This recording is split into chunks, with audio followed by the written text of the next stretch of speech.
It was a lovely day and the sun was shining brightly over the village. The air was filled with joy and laughter as people gathered for the wedding of Sam and Stella. It was expected to be the happiest day of their lives, but little did anyone know a dark shadow was lurking behind the scenes, threatening to turn this cheerful occasion into a tragedy. The wedding was progressing smoothly and the guests were relishing the food. The music and the lively atmosphere, Sam and Stella appeared to be the ideal couple, their smiles glowing as they exchanged vows in front of their families and friends. But just 30 minutes after they had eaten the fried rice prepared for the reception, something went horribly wrong. Guests began noticing the couple looking pale and weak at first. It seemed like they were merely tired from the excitement of the day, but then their faces became even more drained, and soon they both collapsed. The music ceased. The laughter turned to screams of terror. People rushed to assist, but it was too late. Sam and Stella were dead, their bodies cold and lifeless, in the midst of what should have been their most joyful moment. The news spread rapidly and soon the entire village was in disbelief. How could something like this occur? What could have caused their abrupt and tragic deaths? Investigations were initiated, and the mystery deepened as detectives pieced together the events of the day. It became evident that something far more sinister had transpired. The cause of death was determined to be poisoning. Someone had intentionally laced their food with a lethal substance.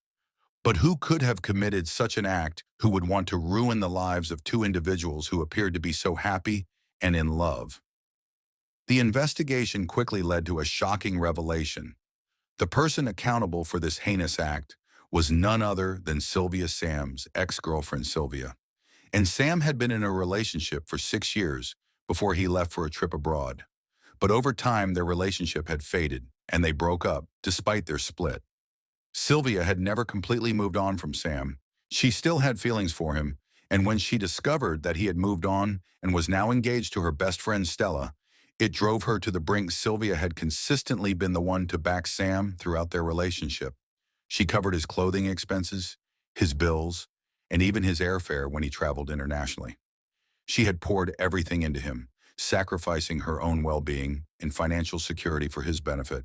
She was certain that he was the right one and that their love was genuine. However, when he ended their relationship, it shattered her heart, and to make matters worse, he moved on with Stella, the very person she believed she could trust the most. The agony and betrayal Sylvia experienced were unbearable.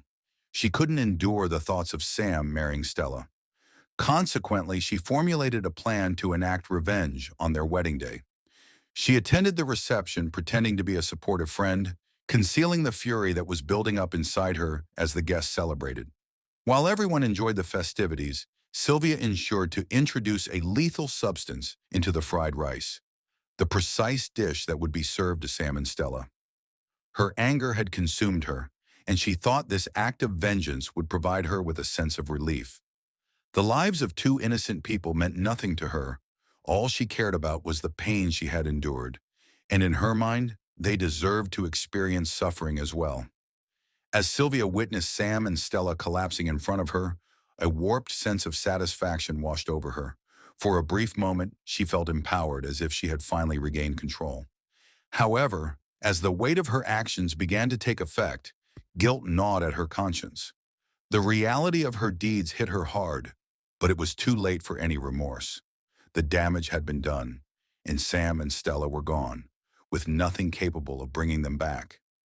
The police apprehended Sylvia, and as she sat in the interrogation room, her emotions ranged from anger to sadness and regret. She realized that her actions were unforgivable, yet a part of her felt a sense of justice within her choices. She couldn't help but reflect on the sacrifices she had made for Sam, the years she had dedicated to their relationship, and how easily he had thrown her away. "I had 3 abortions," Sylvia confessed, her voice trembling. "The last one nearly cost me my womb. I kept rejecting suitors, believing I was in love. The shoes, the clothes he owned, I was the one who purchased them, paid his expenses even prior to his trip abroad.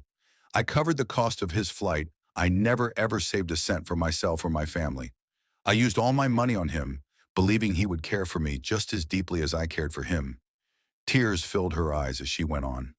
"I gave up everything, my time, my money, my future.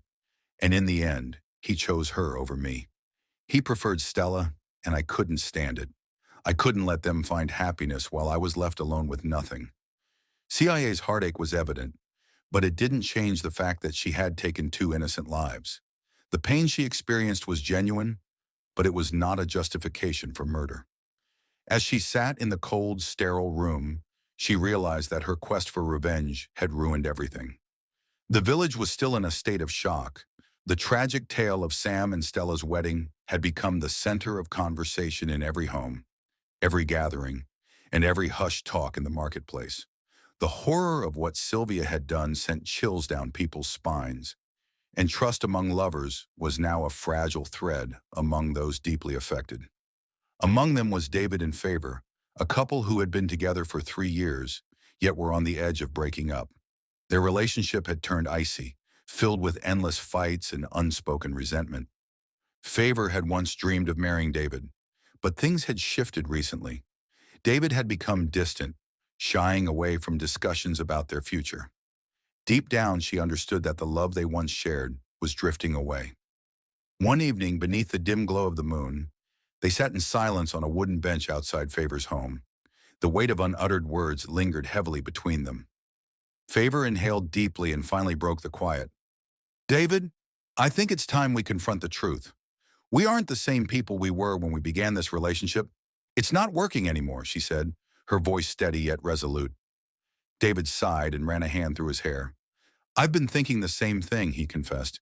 "Maybe it's best if we part ways." A prolonged silence ensued. Favor felt a strange mix of relief and sorrow. She had steeled herself for this moment, but something about it felt unsettling.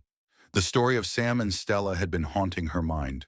The thought that love could transform into lethal vengeance filled her with unease.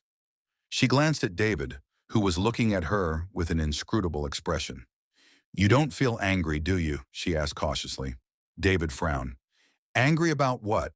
About us breaking up? About me letting go of what we had?" she said carefully. David chuckled, but there was no joy in his voice. "Are you asking if I'm going to do something irrational like Sylvia did?" Favor's heart raced. "I didn't say that," she whispered. David's expression darkened. "But you thought it." A sudden tension filled the atmosphere between them. Favor felt fear creeping into her chest. Had she misjudged David all these years? Would he be capable of something like that? David stared at her for a long moment before shaking his head. "This is what the story has done to people," he said softly. "It has made us question those we once trusted. It has made us believe that love can turn into something deadly." The days that followed were fraught with unease. Favor attempted to convince herself that she was merely overanalyzing, that David was not the type of man who would ever harm her.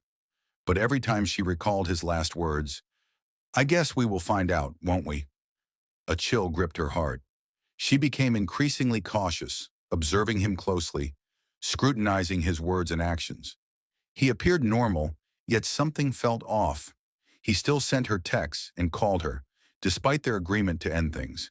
It was as if he hesitated to say goodbye. One evening, David appeared at her doorstep unexpectedly, carrying a small bag. "I brought you something," he said with a smile that didn't fully reach his eyes. Favor hesitated before accepting the bag.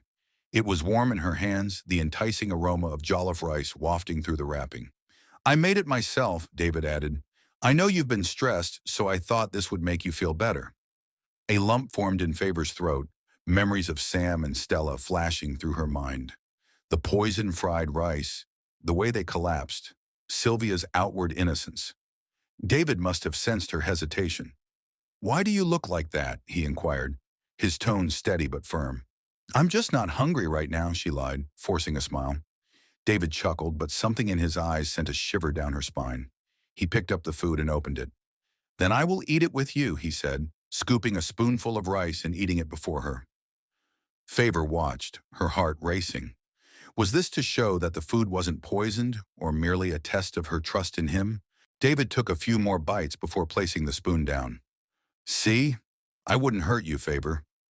She managed a forced laugh, but deep inside, her fear lingered. That night, as she lay in bed, she pondered whether she was being paranoid or, if she was genuinely in danger and just unaware of it. The villagers mourning the loss of their young couple would never forget the day their lives were shattered. The once bright future that Sam and Stella had envisioned was snatched away in an instant, all because of a woman who couldn't let go of the past. And as for Sylvia, she would have to endure the repercussions of her actions for the rest of her life. Her story would be one of heartbreak, betrayal, and a quest for vengeance that led to her own destruction. Thank you for watching. I hope you enjoyed our story. Don't forget to subscribe to our channel and hit the notification bell below for more videos. Like, share, and comment. See you in our next video. Bye.